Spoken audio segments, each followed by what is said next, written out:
name is Matty. I'm from Mountain, and today we're going to have the end of semester test about history. Now I will present about the French fur trade. First, before we go into the main thing, we're going to moving to the index to having more information. First, about the index about the French fur trade. First, you have to know about the introduction and simple thing about the fur trade. In this part, I'll explain all of the information that it's the base of all the fur trade that helps you know more when you go deeper. For the second one, I will say to you about the investigate the economic motivation behind the French fur trade in Canada. I will tell you about the economic motivation in Canada, the trade about the bearer fur, or the fashion, or less about the essential needs. For the third one is the third important part. Before the summary, we will have the examined. We will have the influence on relationship with Native America. In this part, we will learn about the relationship about the French fur trade, or the relationship of French to Native America. Now, first, I will explain to you about the fur trade. What is fur trade? You have to know the fur trade is a worldwide industry dealing with the acquisition and sale for animal fur. This period is like about 1,000 before, when it's because the fur trade is just a part of trade in the world. The trade began at the simple barter in the Stone Age. You have to know that, with evidence of long distance exchange of like some obsidian or some goods in that period. You have to know that obsidian is like very beautiful, but it's very sharp. Next is the timeline. The establishment of the French fur trade is in the 1608. Founding of Quebec City by Champlain. Champlain is one of the most important people in the French fur trade, and it ends in 1763, which is Treaty of Paris, ceding New France to Britain. Before diving into the first important part, or the first main part, we are going to the impact of the French fur trade. I will divide it into two parts that you will know more about this. So the first part, and the positive one, we have the economic opportunity for indigenous people, the unique alliance and cultural exchange, and for the third one is the geographic expansion and settlement. We'll move to the negative one now. I explained about this is the epidemic disease and demographic collapse, the warfare and political disruption, and the environmental degradation over hunting. Is one of the most important things for the negative one, that people usually go into the forest and just killing the animals for having the fur and going to trade with others. Now we're diving to the first part. The first part is the economic motivation behind the French fur trade in Canada. I will deeply explain about this part now.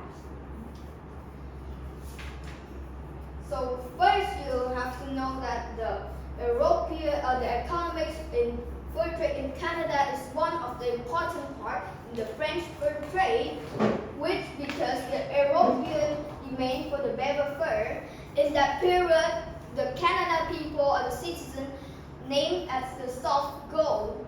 Why? Because it's one of the most important fashion in that period. That makes people wearing beaver fur. That helps people a lot. The imperial economic strategy and the strategic control and monopoly.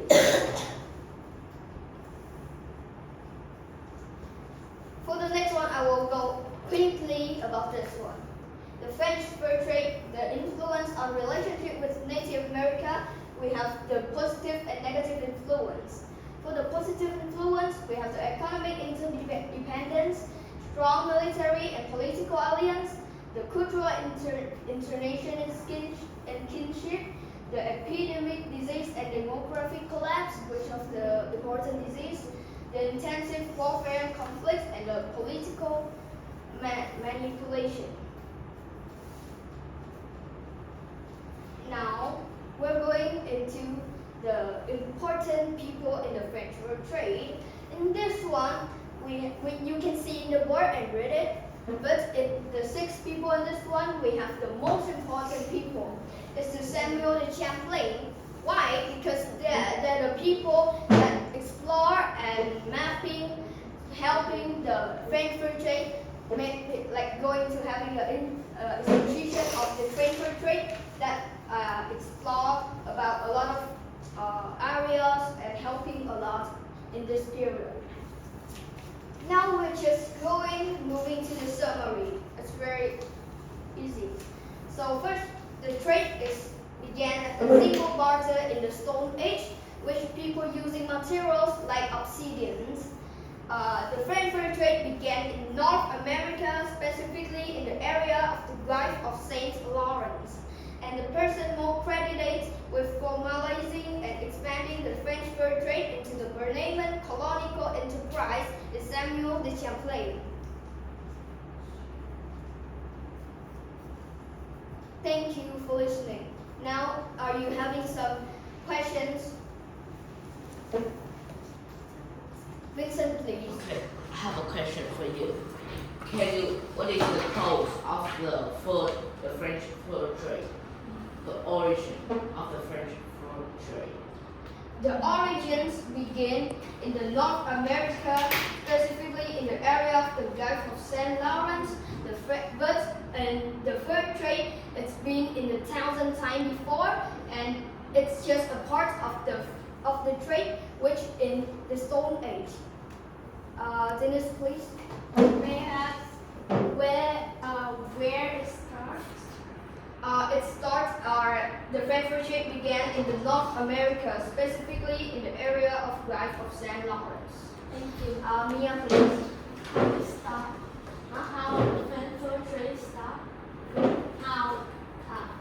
The French fur trade started because of the spread in Europe, having the French fur trade, which is the important part in the history of France. Isa, please. So after the Second Years' War and New France was transferred to Britain, which company replaced the French influence in the fur trade industry? Sorry, I think I need to research more, but in this one, I will go back to this part and explain to you. Now we're having a lot of important people in the period, which is Jean Nicolet, Samuel de Champlain, which I was explained to you before, which is the people that explore about the French fur trade and founded Quebec in 1608. It's the Canada's largest province in Canada.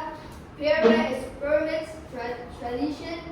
Period culture, the Varneses, the Elia Prille, and the Sarah de la Variation. Sorry for the question. It's a very good question, but I will research more and tell you later. Thank you. Are there any other questions? No. Thank you.